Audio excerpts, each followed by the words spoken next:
Well, hi, it's Ray here, and the word for today from Ray is box. Box. We need them when we move. See the moving truck behind me here? I have a neighbor moving in, and I was thinking about the word box, and it would make a great word for today because we come to think of it, we live in a box. Here is my box behind me that I sleep in and live in.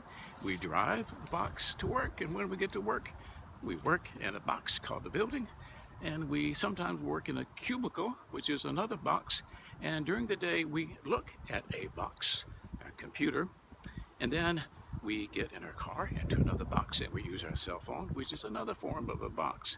And so we are boxed in, unless we make a choice to break out of the box.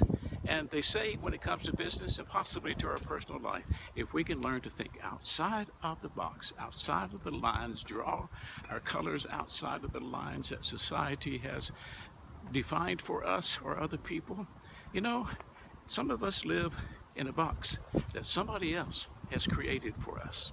And we can make a choice to get out of that box, to step out of the boundaries of what is expected so we can be truly who we are. The word for today from Ray is box. Bye. Have a great day. I'll check with you another day.